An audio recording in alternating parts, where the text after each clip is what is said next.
Hello, contractors, and welcome to Toolbox for the Trades. My name is Jackie Aubel, and today I am speaking with Jeff Plant, lead head coach and trainer at BDR. We spoke about the 5 levels of leadership, 8 ways to connect with your team, and how to create a disciple. I hope you find this episode as inspirational as I did.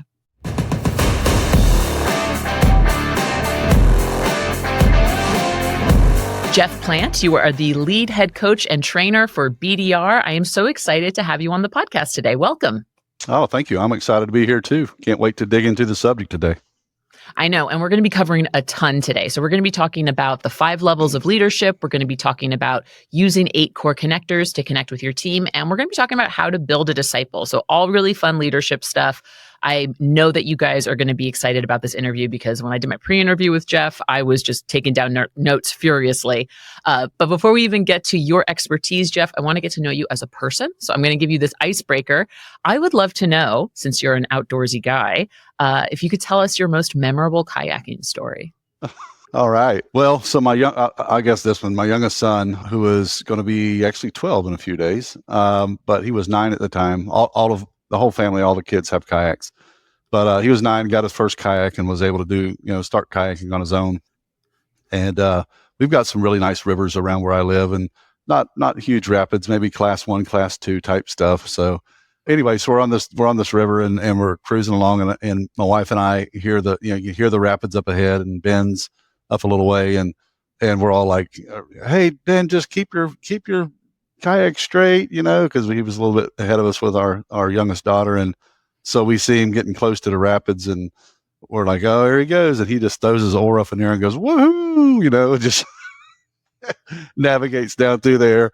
And it was pretty funny because he's just, we're all sitting back there as parents going, "Keep it straight, buddy, paddle, paddle, paddle." And he gets up there, no fear at all, just woo, and then of course, anytime I'm out there with the family, it's just, it's awesome. So I love it. And oddly enough, it wasn't that far after that here I'm giving instruction how to navigate around a corner. He goes around it fine. I hit it. My back of my kayak hits a tree and flips me over. So, oh my goodness, you were so busy giving him perfect instruction that you neglected to take that information, that advice for yourself. Right, very classic. Right. Yeah, perfect. So classic. Well, that must have been such a cool moment for you as a dad to be able to share that this sport that you really love with your son and him being on his own solo. That's such a great story. Yeah, he loves it. They all love it, and he's actually quite good now. So. Yeah. Amazing. All right. Very, very cool. So like I said, you're the lead head coach and trainer at BDR, which stands for Business Development Resources. You guys are specialized in business coaching and training. I'm curious how you got here. So tell us a little bit about how you got to the trades and how you eventually found your way to BDR. Starting off in this trades when I was young, coming out of high school, I didn't really want to go to college at that time. So I went into electrical apprenticeship with IBEW and got through that and ended up having a friend that started a very small AC company. He goes, "Hey, you can come be my Pookie guy," which sounded pretty cool. Well, that was not cool at all. I was painting ductwork in the attics of houses in the southeastern part of the United States, actually down in Florida. So I just kind of cut my teeth there. And with the electrical background, I navigated into service. I've done installation service. I've worked residential, commercial, industrial. So pretty much all levels throughout there, and then ended up getting into management, navigating through that. And then once I started going into management, I started seeing how management affected field affected management. And I went into larger management roles up to, I held a position as chief operating officer for a company at one point in time. And I've seen revenues with the companies I've worked for. Like the first company I started, they were probably doing $500,000 a year. I've worked for large corporations as a regional manager that did $1.6 billion a year, and then revenues in between. I've been blessed to see how a lot of those different positions affect the different fields, whether it's management, whether it's field. And I'm doing that and having some interest in some companies myself. I learned how to be a coach. So once I got out of that, I started helping some friends that were in the industry work directly for their companies and help them get some process procedures in place, how to build teams. And then lo and behold, I ran across a guy that I had known in the industry that was working at BDR. He called me up and said, "Hey, what are you doing? We need some help, and would you be interested?" So one thing led to another. I met the team. I met the management. I saw the culture, and here we are, 9.5 years later with BDR. I love the company. I love the culture. My experience has led me to this, where I can help other people navigate the mistakes that I made. So. Yeah, it sounds like your background is really classic example of someone who's done it all in the industry and now is spending their time giving back and helping folks avoid the mistakes that you once made or you saw other people make. So that's, I think, such a wonderful character arc for you. So for those listening who do not know, can you tell us a little bit about what BDR is and what you guys offer? I know I kind of gave a little bit of a precursor, but you can probably go into more detail there. Yeah, so we truly are a coaching firm. There are consulting firms that can help you in your business, but we are truly a coaching firm. What that means, we come alongside the owners, we come alongside the managers, the team, and coach them through processes. We don't just come in and say, "Hey, here's what you should do," and then leave. So we're with you guys, or with the company, with the owners, on a regular basis. An example of a coaching relationship would be having a couple of conference calls with the manager, the owner, the team each month, and really getting down to the implementation of step by step of what to do as a company as a whole, what to do in each department, and really building that platform of building that plan to where a company can truly scale and grow. Because a lot of people in our industry came out, they were technicians. They started off in the field just like me. They were technicians, and they know how to fix things, but sometimes they struggle on the business side, or struggle with the vision side, or struggle with that growth. What step and when do I take it? So we come alongside them and help them with that. And BDR, just a wealth of experience. We have coaches all over the nation that can help with, the overall performance of the company, service, labor, sales, leadership, accounting. That the books, the financial piece of business is a mystical animal to a lot of people. So we have some great team members that help get your financials in place. And again, just work alongside of you. And I've got clients that's been part of the program for 12, 13, 14 years. So it's not like it's just an overnight relationship. It's a long-standing relationship. So looking back, I'm thankful for the mentors that I had in my life that helped me through business. And that's really what this is. It's a coaching mentor relationship that we provide. So. Amazing. And we've had BDR on the podcast before. They are an official partner. You guys are also going to be at Pantheon this year. So it's a perfect opportunity for me to get on board, chat with you, learn a little bit about BDR, but also to share some of these core playbooks here that all pertain to leadership. It's so crazy. I've been doing Toolbox for the Trades for almost 200 episodes now, which is insane. Wow. And no matter who I speak to, regardless of trade, if they're residential, if they're commercial, if they're new construction, if they're partners, if they're contractors, if they were born in the trades, or if they came to it later, everyone, it always comes back to leadership. So I'm so excited that we're going to be talking about that today. So with that being said, can you tell me about the 5 levels of leadership and how BDR defines them? Absolutely. I would love to. And the 5 levels of leadership that I teach, these were developed by a gentleman by the name of John Maxwell. So John you probably know John. He is one of the world's most renowned leadership teachers. And I'm actually a John Maxwell team member. I'm a coach, speaker, trainer under John's training. So he developed these levels of leadership. There's 5 of them. There's position, permission, production, people development, and pinnacle. And what I find in leadership as I'm teaching it and working with people is they don't know where they are in the journey. They don't know how it applies to the journey, and they don't know how they got there, and they don't know what steps to take to get to the next level, because there's defined things that you would need to do in each level. For instance, position being the first level, everybody has to start there. Everybody gets a position of leadership. The challenge with that is a lot of people stay at positional leadership, and that's not where you want to be.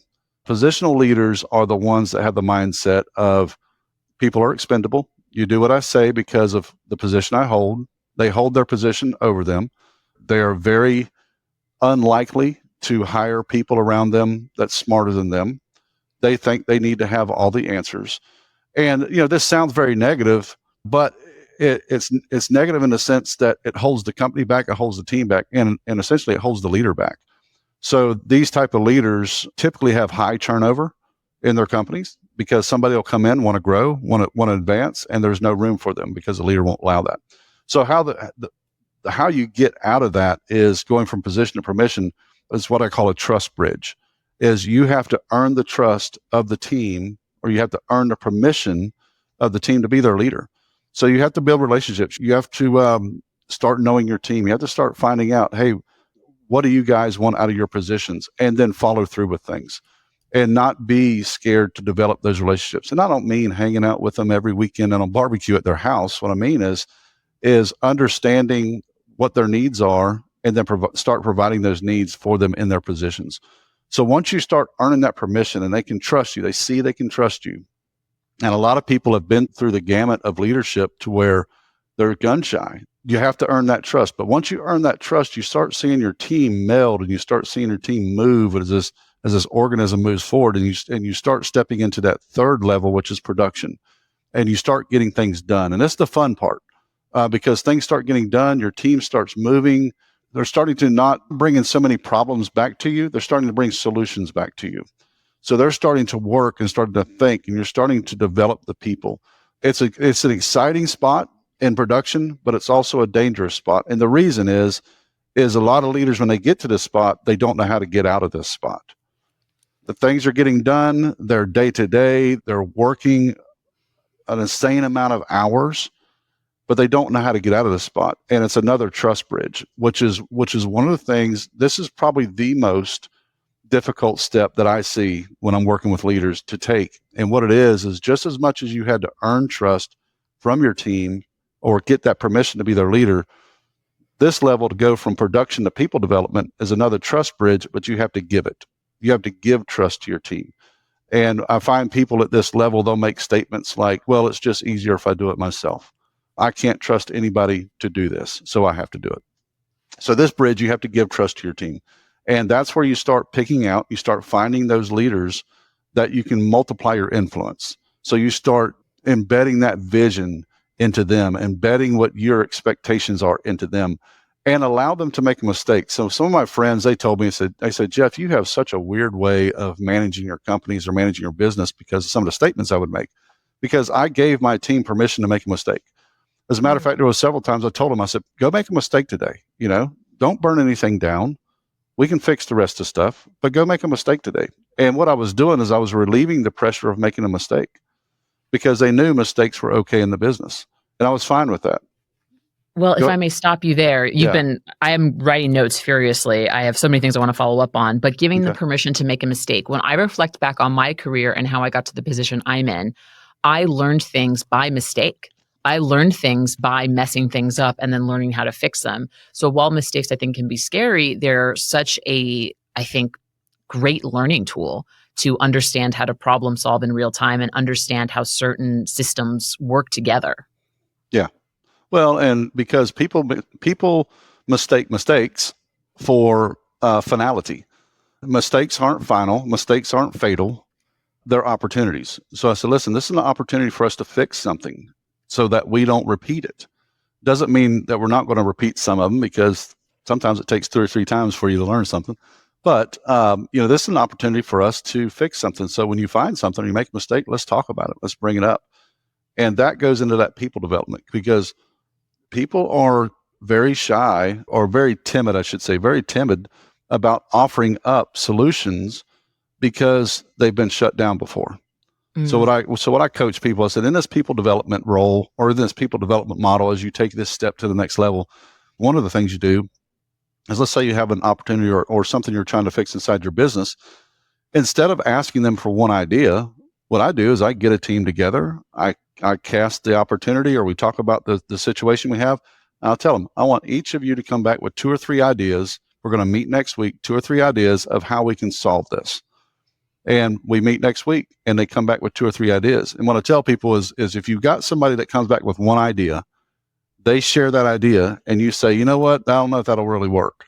Then you've just shut them down and you're risking them not bringing any more ideas back.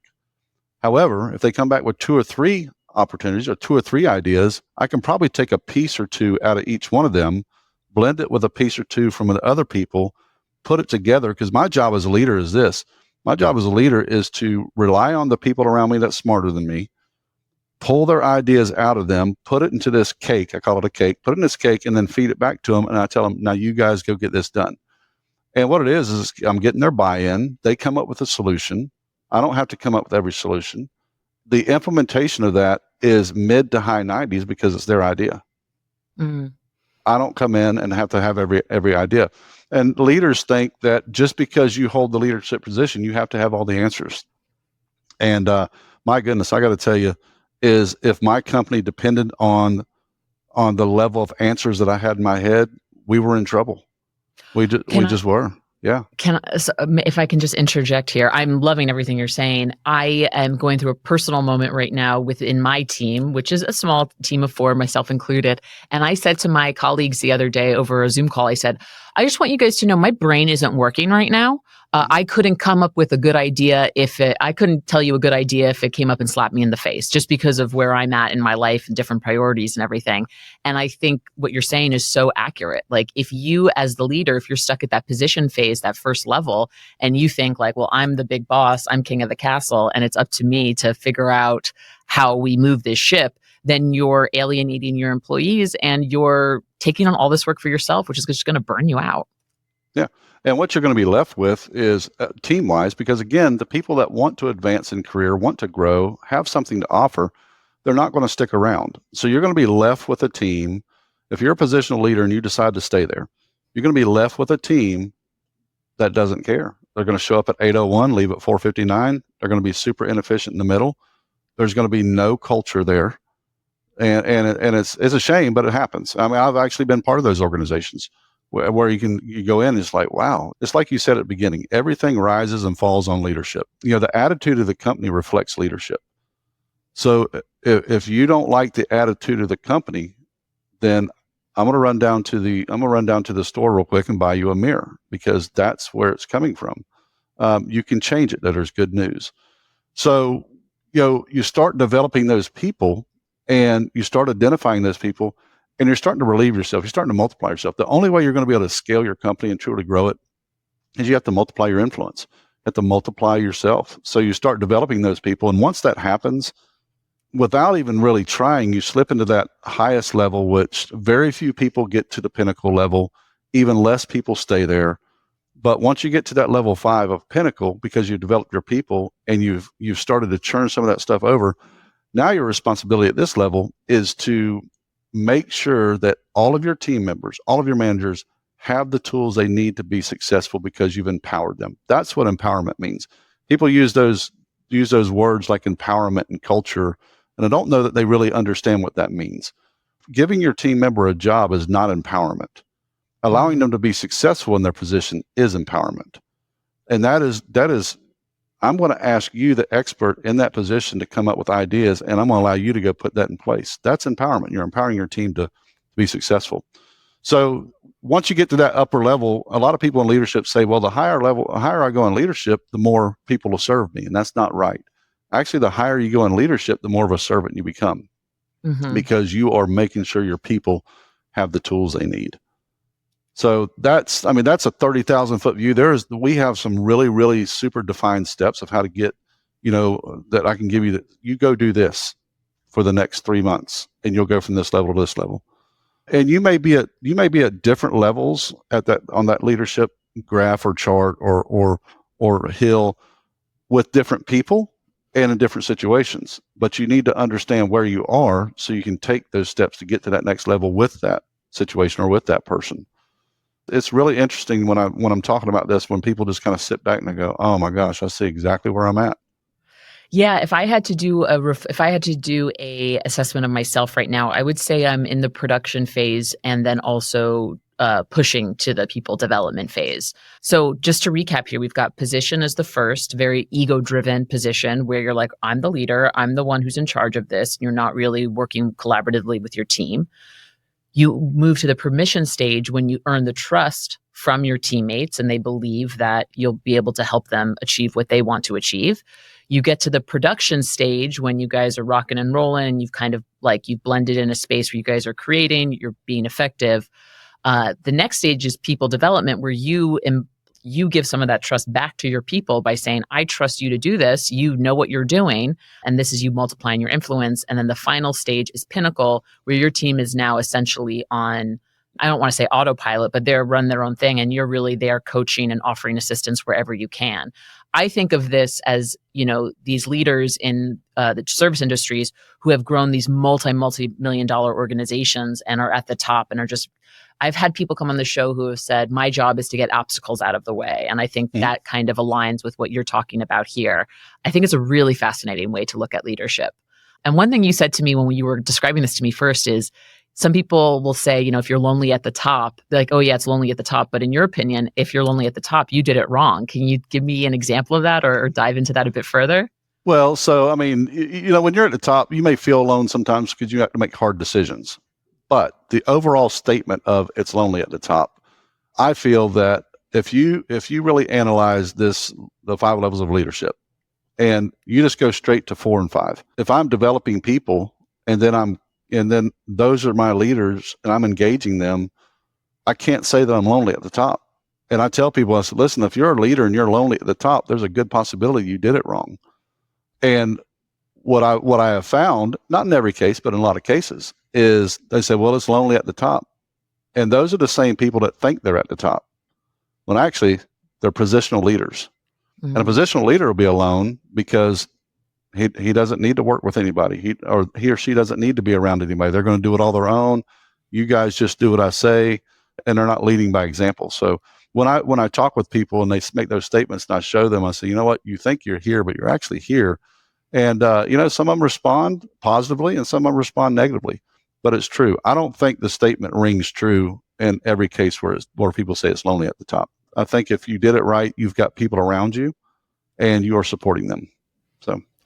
Awesome. So let's talk about the 8 core connectors. So you mentioned these trust bridges, right, in these 5 levels of leadership. And I know that this all everything you just said about the 5 levels of leadership really requires leaders to really connect and communicate effectively with their team. So talk to me about the 8 core connectors and how leaders can use these tools to connect with their team. Yeah. And these are difficult. These are difficult because it's super uncomfortable, especially when people they've never been in this environment or never been trained this is where it gets super uncomfortable. The 8 are availability, openness, listening, likability, questions, humility, thoughtfulness, and adaptability. So if we look at each one, like availability, I tell people, make yourself available. Now, this does not mean allow people to steal your time. This does not mean, I'm sure you've heard the open door policy. Well, I had an open door policy. I told them I have an open door policy. But what that means, it's not open door so you can come in here and just rob me of my time, rob me of my energy. What that means is I want an open door policy from a standpoint that you are comfortable enough to come talk to me. And that's hard for employees sometimes because they're intimidated by their leader. That's where you have to build those relationships. So what I mean by availability is communicating with your team more often than once a year. My goodness, if you're still doing reviews once a year, stop it. You got to do at least every quarter. Put them on a career path. Put them on a success path. Communicate with your team. So how do you keep them from stealing your time? Well, I would just ask them, listen, you can absolutely come talk to me, but if you're coming to me with a challenge, come to me with solutions to that challenge and let's talk about it.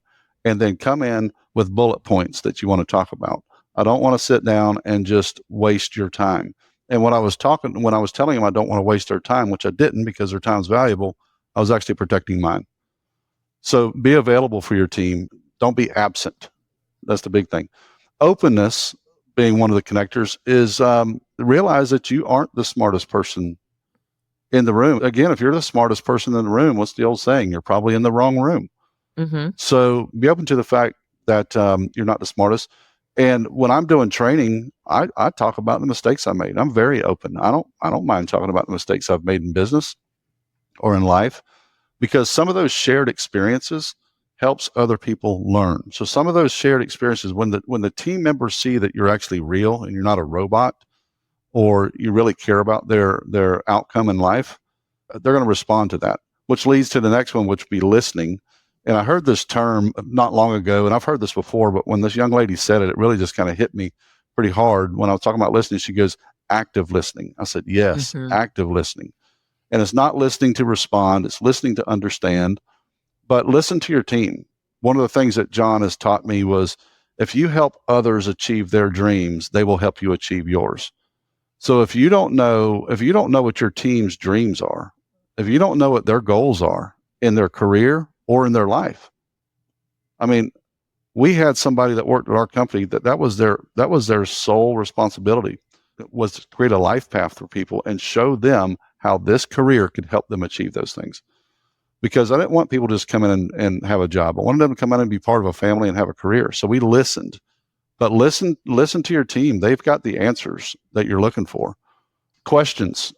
Ask them questions. Let them ask you questions. If you have a challenge, I remember one of my mentors, he said, ask questions of your team and get the input from them. They're the ones that have the answers to those positions. So those shared questions. The next one will be humility. Mm-hmm. And this is not walking around in humiliation. I tell people, I said, you're not thinking less of yourself. You're just thinking of yourself less, and care about your team and be humble in that aspect, to know that there are people attached to your team members that, they bear the brunt of them working long hours. When's the last time? So for instance, we had a this leads into thoughtfulness too. I had a technician that this young man worked long hours. So I sent a handwritten note to his wife and said, "Hey, Melissa, I just really appreciate Corey's efforts at work. He's a fantastic part of this team. We are so blessed to have him here. We know that he works long hours. I know this puts an impact on your home life sometimes, and puts a little bit more pressure on you. But I just want to tell you how much I appreciate you.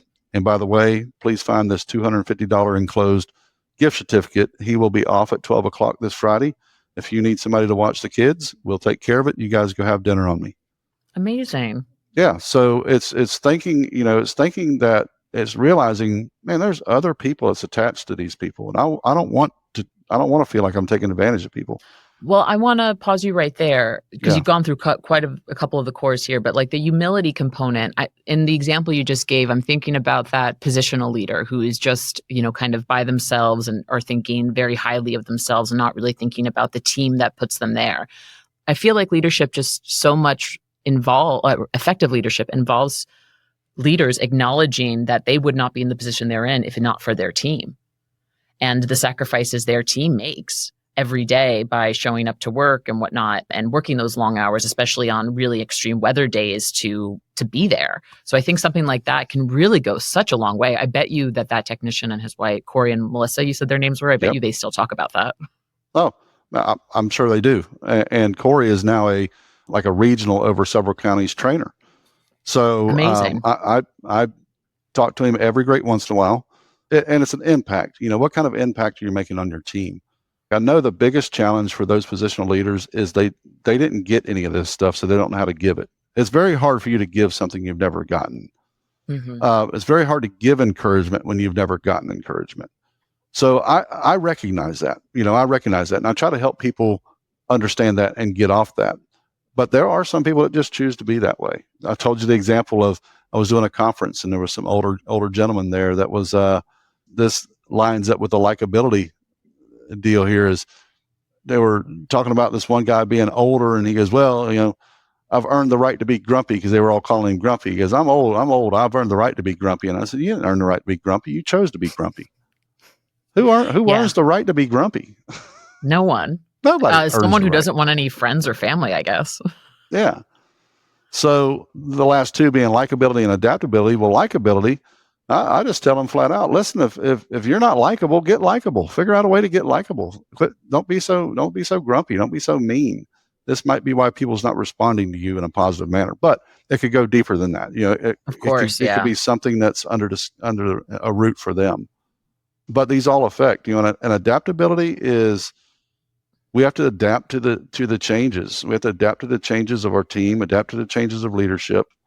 And we have to be that common ground in our company, when things are going crazy, when things maybe not going so good, whether it's the market, whether it's the economy, whether it's just team or whatever, you have to be that stable leader that comes in and does not instill a sense of panic, but a sense of urgency. There's a huge difference. Oh, yeah, there is such a huge difference. I've certainly had leaders that come in all panic, hair on fire type of thing. And I've had leaders who are more even with their tone and more urgent about it. And the difference is palpable. Yes. Yeah. because your team's going to pick up whatever you're putting out. Yeah. So I just want to read off these 8 core connectors again, because Yeah. again, you're just shooting off information. I wonder, a lot of people I know listen to podcasts on double speed or speed and a half. And I'm like, I wonder if people will actually slow this one down, because Jeff is just spitting out hot takes here, great takes. So it's availability, questions, openness, humility, listening, thoughtfulness, likability. You probably don't know this, but some of our listeners do. I have a therapy background. And as you're going through these 8 core connectors, I think about these. And you said before, if someone was never given these things, it's hard for them to give it to someone else. Mm-hmm. So it just made me think about how it's so important for a leader to exemplify these connectors and to practice them daily, because even if someone you work with does not have the experience in their home life or in their upbringing where they had these qualities modeled for them, I think it can still make a really substantial difference if their leader does that. So I think this goes even beyond effective leadership. This goes into supporting people the way that we want to support people, being a good person. So I just wanted to make that comment. I don't know if you have any thoughts on that. It does. And my brother coached a little league baseball team for 26 or 27 years. And that's 9 to 12-year-olds. And was in a good populated area. So it wasn't lack of talent there. So there was a lot of kids in that area. And he never had a team finish lower than third place, which was amazing. And there'd be young girls or young boys come out there that's never touched a baseball, never grabbed a glove, and in a couple of years he'd turn them into all-stars. So I asked him, and he was my coach coming up through baseball for a short time. And I asked him, I said, how in the world did you do that? I mean, you think about skills tests, you think about practice. He said, there's a baseball player in everybody. You just got to find it.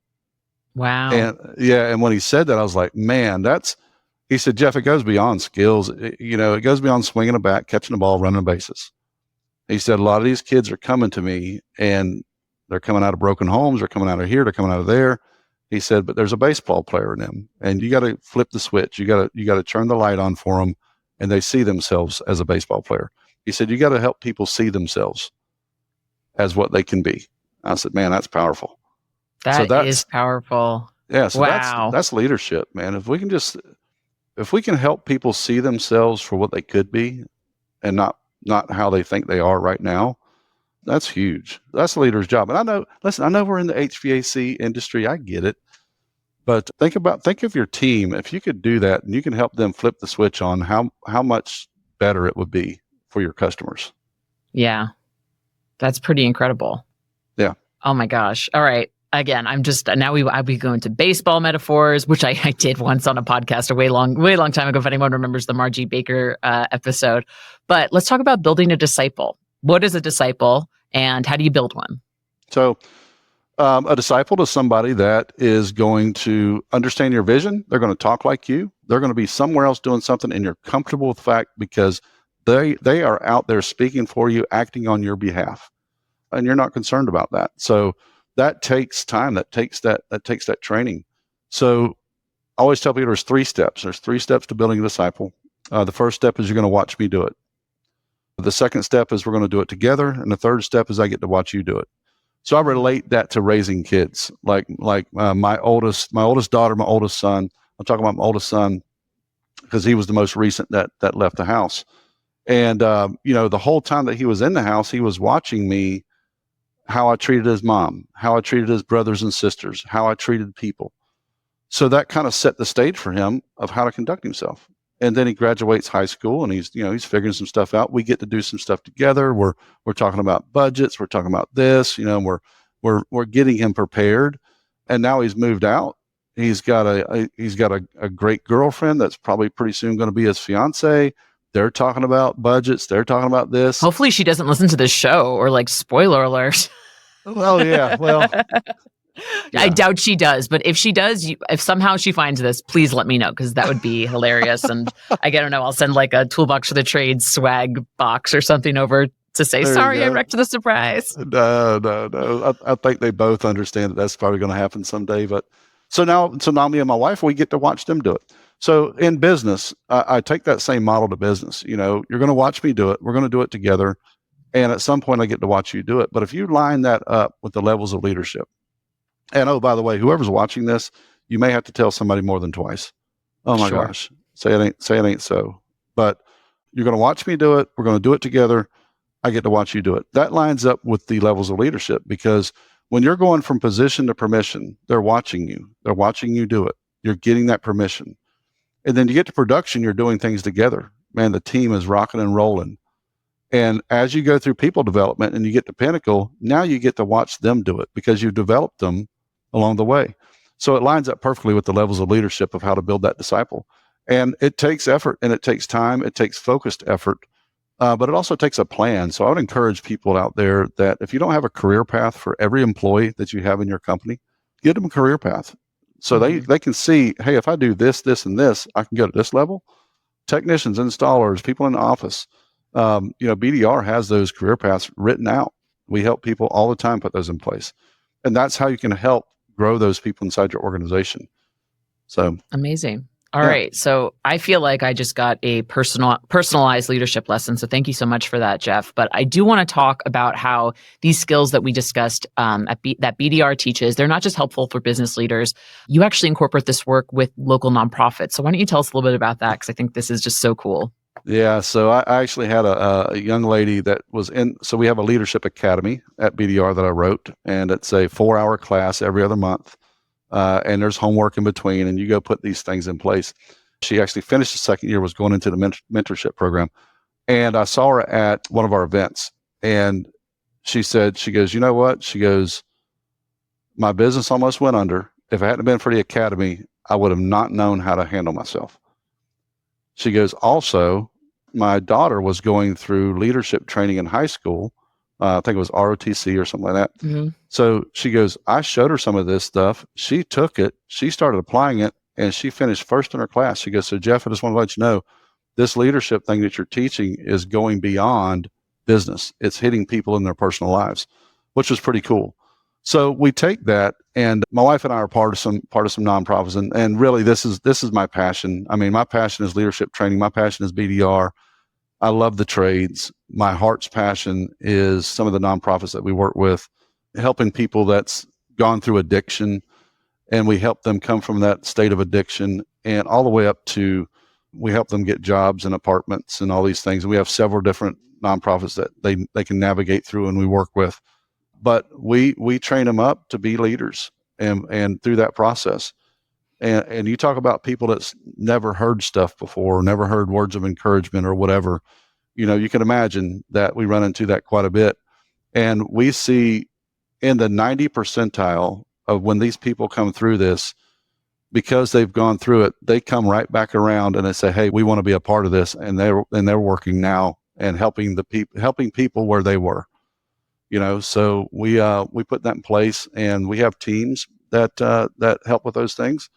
And, the same thing that I said, when you multiply your influence, we have people that go out and speak on our behalf, and we are totally comfortable with it because we multiplied our influence. It's a pretty amazing thing.